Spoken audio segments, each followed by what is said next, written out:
आज के इस अवसर पर माननीय मुख्यमंत्री श्री मोहन यादव जी,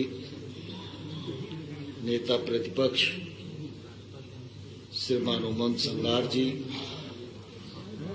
हमारे पूर्व मुख्यमंत्री श्री शिवराज सिंह जी, जगदीश देवड़ा जी, राजेंद्र शुक्ल जी, गोपाल भार्गव साहब, डॉक्टर सीता शरण जी, गिरीश गौतम जी, श्रीमान राजेंद्र सिंह जी, श्रीमान रामनिवास रावत जी, श्रीमान हेमंत कटारे जी, श्रीमान अजय बिश्नोई जी, श्रीमान कैलाश विजयवर्गीय जी, श्रीमान प्रहलाद पटेल जी, श्रीमान राकेश सिंह जी, श्रीमान विसाऊलाल जी और इस अवसर पर उपस्थित सदन के सभी सदस्यगण, यह पहला सत्र है। सभी लोग अपने अपने निर्वाचन क्षेत्र से चुनकर आए हैं। मैं आप सबका हृदय से बहुत बहुत स्वागत करता हूं, बहुत बहुत अभिनंदन करता हूं। मुझे बहुत प्रसन्नता है कि जब विधानसभा के अध्यक्ष पद के निर्वाचन का समय आया, उस समय पक्ष और विपक्ष दोनों ने मिलकर सर्वसम्मति से चयन किया। इसके लिए मैं भारतीय जनता पार्टी, कांग्रेस पार्टी और सभी सदस्यों का हृदय से बहुत बहुत आभार प्रकट करता हूं और उन्हें धन्यवाद देना चाहता हूं। अभी 2 दिन लगातार हमारे सदन के वरिष्ठतम सदस्य श्रीमान गोपाल भार्गव जी ने प्रोटेम स्पीकर के रूप में अपने दायित्व का निर्वहन किया। हम सब लोगों को शपथ और प्रतिज्ञान कराया और कार्रवाई का जो सफल संचालन, निर्वाचन प्रक्रिया का संचालन उनके द्वारा किया गया, मैं उनके प्रति भी आभार प्रकट करता हूं और उन्हें बहुत बहुत धन्यवाद देना चाहता हूं। मित्रों, हमारा यह सदन बहुत ही गौरवशाली सदन है। पंडित कुंजीलाल दुबे जी से लेकर गिरीश गौतम जी तक ये एक लंबी यात्रा है और इस लंबी यात्रा में मेरे से पूर्व अध्यक्षों ने अनेक प्रकार के मानदंड स्थापित किए हैं, परंपराएं स्थापित की हैं और अपने अपने कार्यकाल में अपने अपने ढंग से इस सदन का गौरव बढ़े, इस बात का प्रयत्न उनकी ओर से हुआ है। अध्यक्ष के रूप में आप सबकी निश्चित रूप से मुझसे भी इसी प्रकार की अपेक्षा है।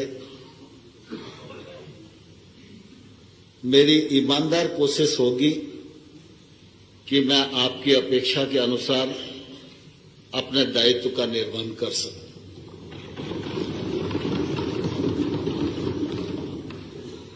मेरे निर्वाचन के पश्चात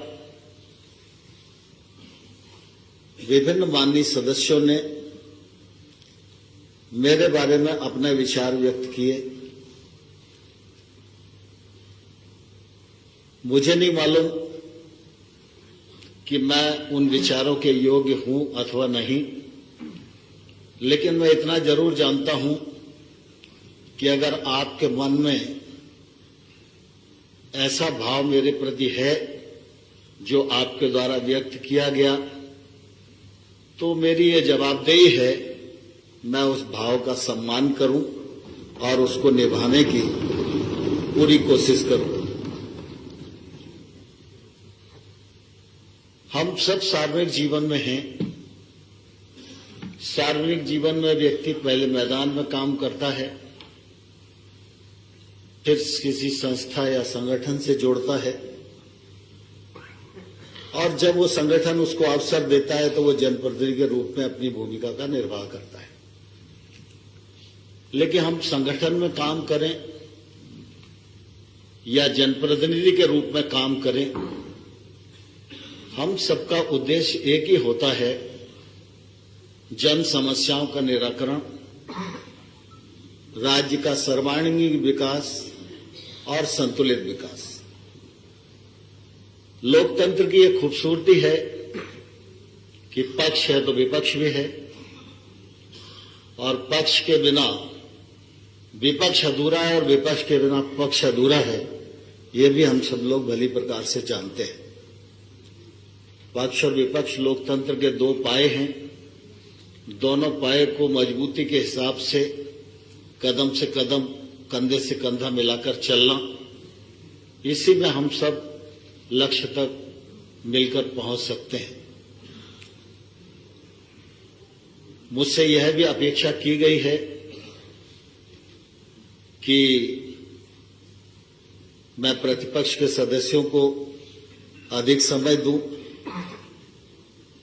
सत्ता पक्ष के मेंबर्स ने भी अपेक्षाएं व्यक्त की हैं, लेकिन मैं इतना जरूर आप सबको कहना चाहता हूं, इस आसंदी पर रहते हुए मेरी कोशिश ये रहेगी कि मेरी निगाह और नजर हर सदस्य पर रहे, और जो हक उसे मिलना चाहिए उस हक से वो वंचित न हो, यह निश्चित रूप से मेरी कोशिश रहेगी। मुझे प्रसन्नता है, इस बार विधानसभा में बहुत सारे नए सदस्य भी चुनकर आए हैं। उन नए सदस्यों को वरिष्ठ सदस्यों का सहकार मिले, उनका आशीर्वाद मिले, उनके सानिध्य में वो सीख सकें, इस बात की भी जिम्मेवारी हम सब वरिष्ठ सदस्यों को मैं समझता हूं लेनी चाहिए। हमारे सदन की कार्यवाही की नियम हैं, प्रक्रिया हैं, परंपराएं हैं, उनसे सदन चलता है। पुराने सदस्य इस बात को भलीभांति जानते हैं। तो नए सदस्यों को भी ये नियम प्रक्रियाओं का ज्ञान हो और वो हमारे साथ सीख सकें और ठीक से अपने दायित्व का निर्वहन कर सकें, यह भी निश्चित रूप से हम सब लोगों की चिंता रहनी चाहिए। राजनीतिक क्षेत्र में जब हम संगठन में काम करें या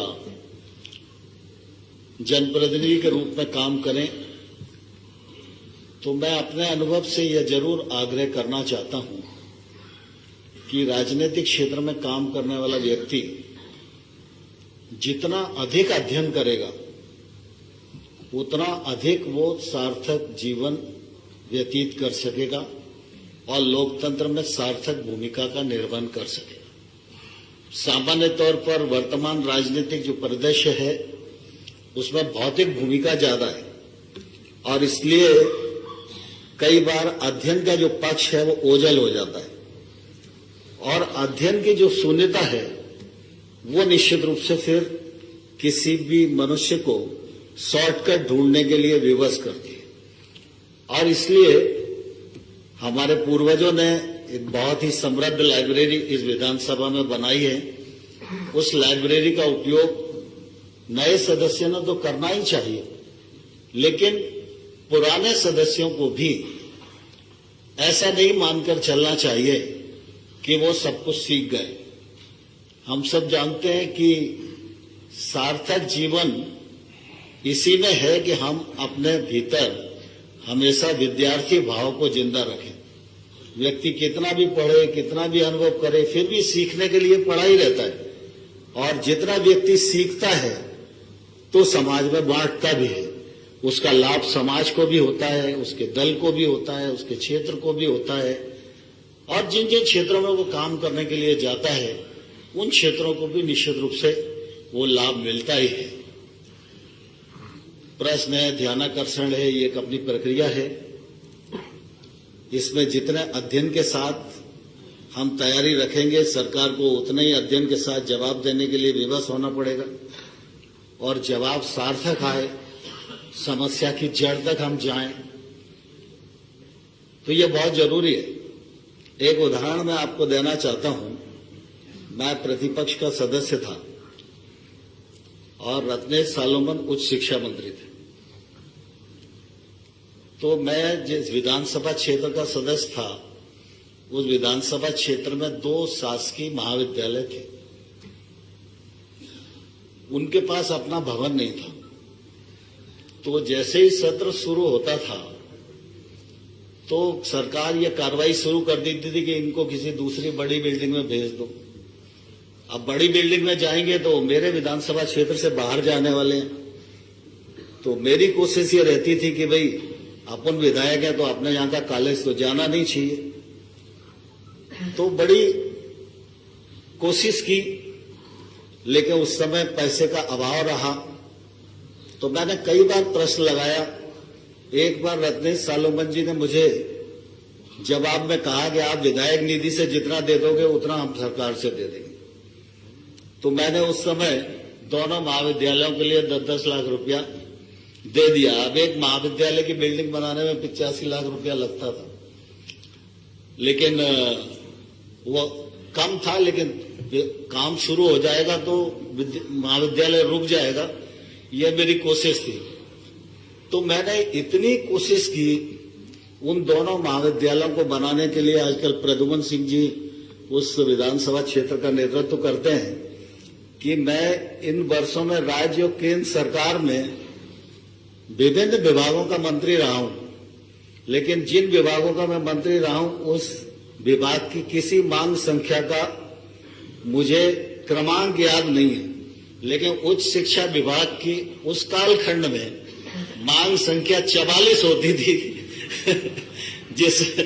जिसमें कॉलेज की बिल्डिंग बनाने के लिए पैसा होता था।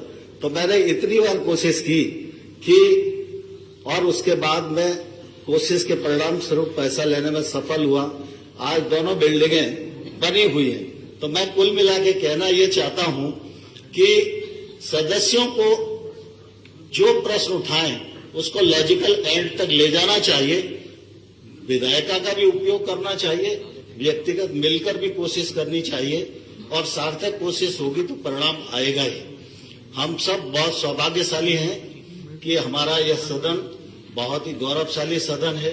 हमारा अपना मध्य प्रदेश गौरव से परिपूर्ण है और लोकतंत्र का यह पावन मंदिर जो मध्य प्रदेश की महिमा को मंडित करता है, इसकी महिमा को और बढ़ाने में हम सब लोगों को कदम से कदम और कंधे से कंधा मिलाकर चलना होगा।